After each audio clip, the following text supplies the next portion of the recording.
Rachel's a 37-year-old mother. She has 5 children.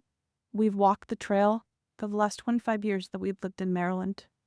It's a safe place for our family. She wasn't planning on walking to her death. She was planning on going to the grocery store with her girls afterwards. Victor Martinez, he waited for her. He waited for her to come closer. He saw her. He saw that there was nobody around. He attacked her. He dragged her 150 feet, blood gushing from her head. He stopped on that trail, and rocks, still stained with her blood, he used them to hammer her head against those rocks. They say at least 20 times they could count the cuts in her head. They said that when they did the autopsy, and I've seen the pictures, there's a 6-inch square in the back of her head where the skull is shattered the way that you would crush an eggshell in pieces. 3/4 of her brain hemorrhaged. Her right and left side of her face bashed in. Her beautiful face bashed in. Her head bashed in. Broken bones, fractures. He takes and he drags her. Some more. He drags her through the thorn bushes. She has all the scrapes and cuts on her body. There wasn't 1 inch of her body that didn't have some kind of injury, whether it's bruising, broken bones, contusions, the scratches. She had a fractured rib, fractured nose, fractured skull. And then he takes her into the tunnel and he picks her up. He throws her against the wall. Blood is gushing from her head. Her hair is soaked in blood. And they showed us pictures of her body against the wall, outlined. The blood outlined her body. And you could see where the blood ran down around her as he was raping her. And then he threw her down and raped her some more. And then he strangled her because he didn't want her to be able to live to tell the story.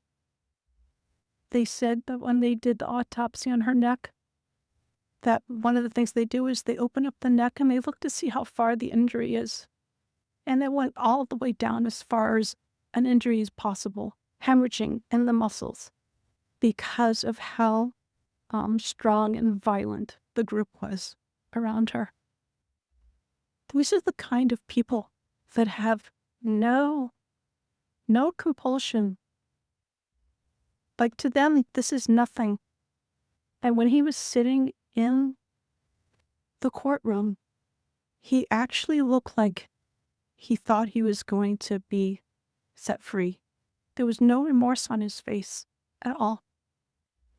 This person took my daughter so violently and so gruesomely and so graphically that they sealed the pictures, because I don't want my granddaughters to see these pictures. These are the kind of criminals President Trump wants to remove from our country. These are the kind of criminals that we need to remove from our country.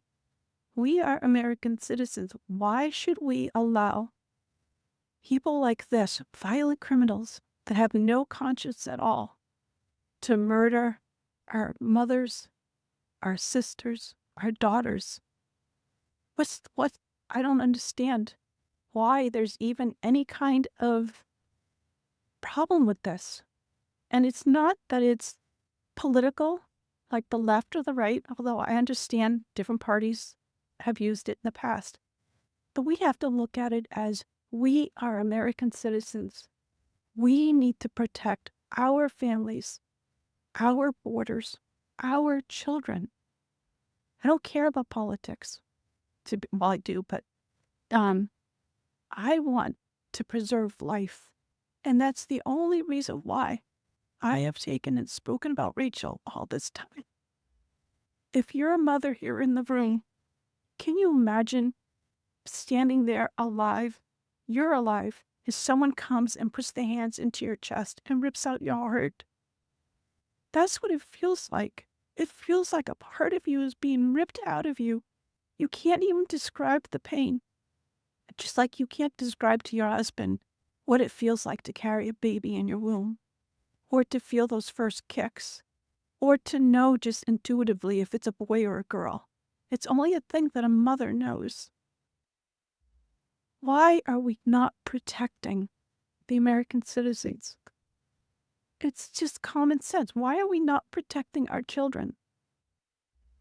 And to have a senator from Maryland who didn't even acknowledge or barely acknowledged my daughter and the brutal death that she endured, leaving her 5 children without a mother and now a grandbaby without a grandmother, so that he can use my taxpayer money to fly to El Salvador to bring back someone that's not even an American citizen.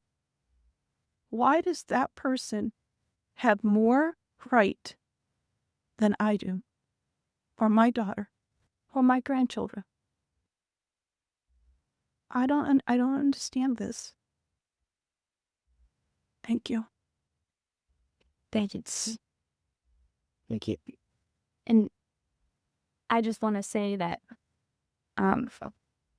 as a mother and as an American citizen, the president and our entire team, and I hope people in this room are grateful for your willingness to come here and your request to share your daughter's story.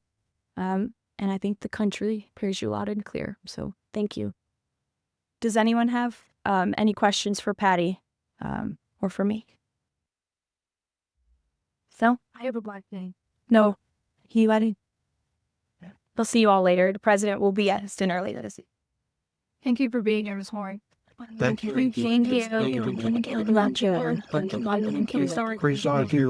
Thank you. Please tell the truth. And that means Tell the truth. Yeah. Tell like how violent it here like this. This is about protecting our children. It's more than just politics for votes or just anything. It's about national security, protecting Americans, protecting our children. Thank you. And thank you for listening. Thank you for your